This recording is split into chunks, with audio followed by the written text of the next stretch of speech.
Finding neutral part 2. So let's look at what we mean by finding a neutral pelvis, and this time without a kid for helpfulness. All right, so when we think about finding neutral with our pelvis, I am not a big fan of always staying in neutral. I think being able to move into a posterior pelvic tilt, being able to move into an anterior pelvic tilt, shift side to side is very, very important for the body. And I've always loved real life sports. Real life sports take you into all different positions. Okay, so I don't think that we should try to rigidly find neutral and hold it all day long. I think that's actually really bad for the body. I think we're meant to move. Now, the problem comes in is what if you're having aches and pains?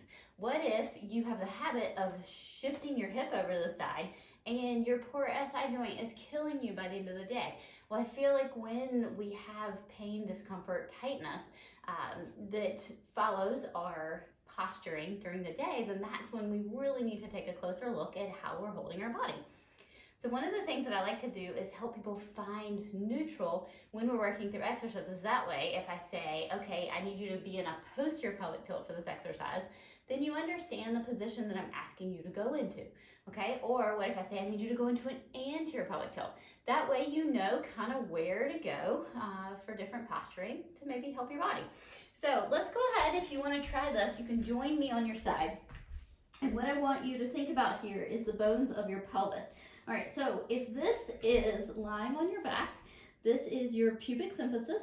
All right, so this is your pubic bone, and this is called your ASIS. So it's the front points of your pelvis. So if you were to find your ASIS, I want you to take your palms and place them flat down on your ASIS and your fingertips on this pubic bone right here, okay?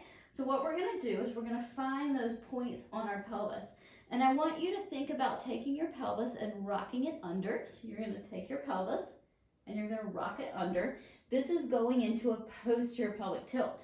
So you can see how as you go into a posterior pelvic tilt, your tailbone, your sacrum tucks under, pubic symphysis comes up higher than your ASIS.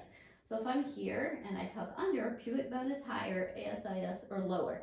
Now, if I go into an anterior pelvic tilt, meaning the pelvis tilts toward the front, my pubic bone is going to drop down, my ASIS is going to come up. So that looks like this. So we're going into an anterior pelvic tilt. Now, what you want to think about is just where that kind of neutral sits. Where is the pubic bone? Roughly about the same height as our ASIS, and that's going to help you find neutral.